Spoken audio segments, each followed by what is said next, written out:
गब्बर के नाम से विख्यात हरियाणा के मंत्री अनिल विज ने भाजपा के 11 वर्ष के शासनकाल को बताया गोल्डन पीरियड।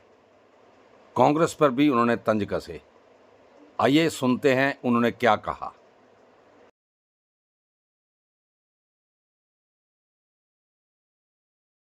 11 साल हिंदुस्तान का गोल्डन टाइम है, गोल्डन पीरियड है।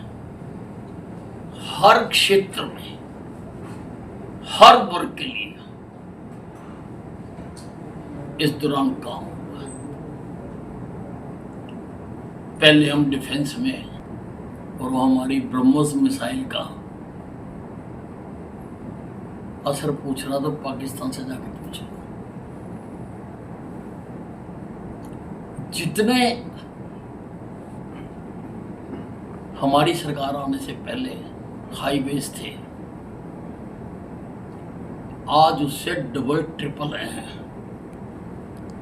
जितने हमारी सरकार आने से पहले एयरपोर्ट थे, आज उससे 3 गुना है। जितने हमारी सरकार आने से पहले मेडिकल कॉलेज थे, आज उससे 3 गुना है। जितनी हमारी सरकार आने से पहले एम्स थे, कितने एम्स थे? दिल्ली में था, आज हर प्रदेश में हमने एम्स खोल दिए। आज हमने गरीबों के लिए 5 लाख रुपए तक का मुफ्त इलाज का इंतजाम किया है आयुष्मान कार्ड के भारत से के मार्फत से। हमने धरती का स्वर्ग कहे जाने वाला कश्मीर हमने रेल पहुंचा दी है। सारी दुनिया भर के बच्चों से आज के बाद ये सवाल पूछा जाया करेगा कि संसार का सबसे ऊंचा रेल पुल कहां है, और जवाब होगा भारत। देश देश में हमारे इंजीनियरों का जो काम है, जो हमारी टेक्नोलॉजी है, उसकी आवाज गूंजेगी। इस पीरियड को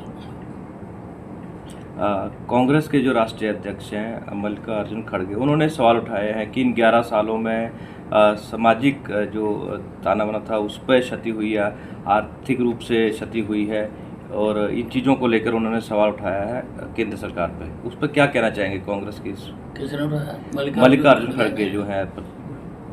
खड़गे जी की अब आंखें कमजोर हो गई हैं, सत्ता पाने रह के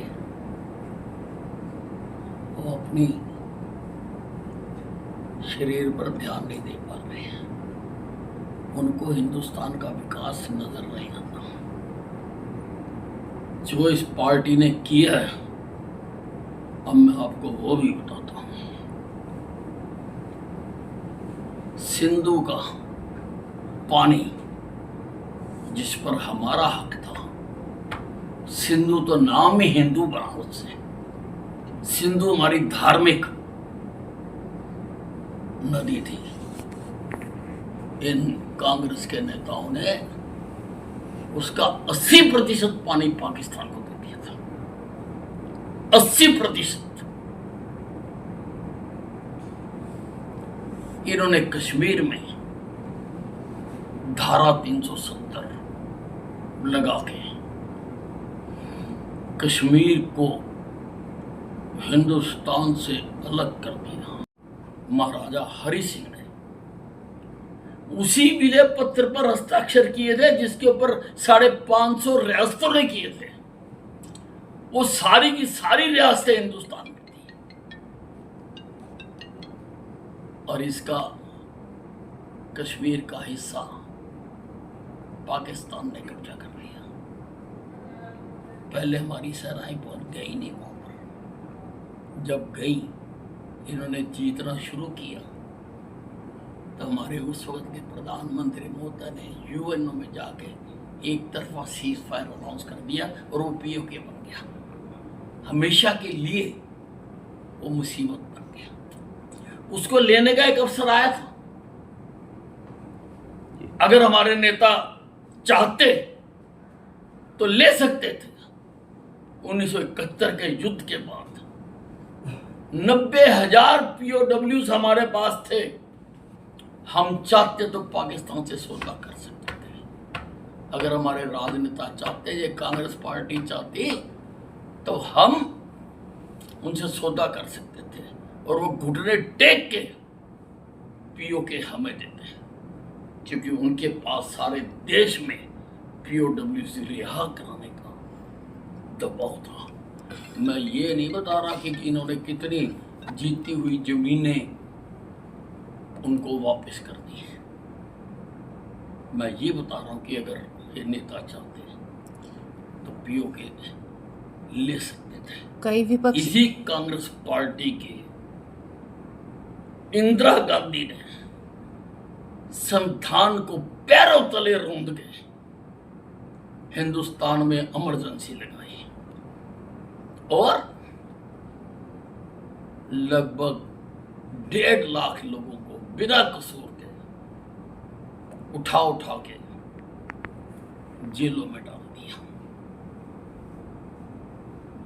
तो सर, महाराष्ट्र चुनाव को लेकर भी जो है राहुल गांधी अब राग अलाप रहे हैं, चुनाव प्रक्रिया पर सवाल उठा रहे हैं। तो क्या कहना चाहेंगे, जब और चुनाव हारते हैं तो ये लोग इस तरह से? देखिए, ऐसा है, ये राहुल गांधी का राजनीतिक रोने का तरीका है। राजनीतिक रोने का तो कभी ईवीएम, कभी चुनाव नहीं होगा। और जब ये जीतते हैं, ये हिमाचल में जीते, कर्नाटक में जीते, तब इन्होंने कोई प्रश्न नहीं उठाया। तब इलेक्शन कमीशन नहीं था, तब ईवीएम नहीं थी। और ये योजनाबद्ध तरीके से कांग्रेस, राजीव गांधी और इनके नेता हिंदुस्तान में जो हमारी संवैधानिक संस्थाएं हैं उनके खिलाफ एक कैंपेन चला रहे हैं, चाहे इलेक्शन कमीशन हो, चाहे सीबीआई हो, चाहे ईडी हो, चाहे कोर्ट्स हो। क्यों? क्योंकि ये हिंदुस्तान में तानाशाही लाना चाहते हैं। कांग्रेस, जैसा मैंने पहले बताया कि इंदिरा गांधी ने भी तानाशाही करी 1971 में। कांग्रेस के दिमाग में तानाशाही का डीएनए है, इनके खून में तानाशाही है। कई विपक्षी दल इल्जाम लगा रहे हैं सरकार पर कि वो पश्चिम बंगाल और बिहार के चुनाव में धांधली करने जा रही है। ये जो महाराष्ट्र का ये चुनाव का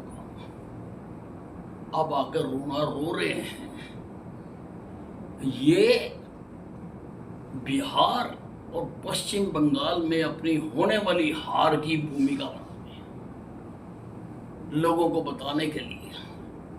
ये पहले से आज क्यों लिखा लेगा, और क्यों आज तक चुनाव आयोग को राहुल गांधी जी ने जाके दरखास्त नहीं दी? क्यों नहीं दी?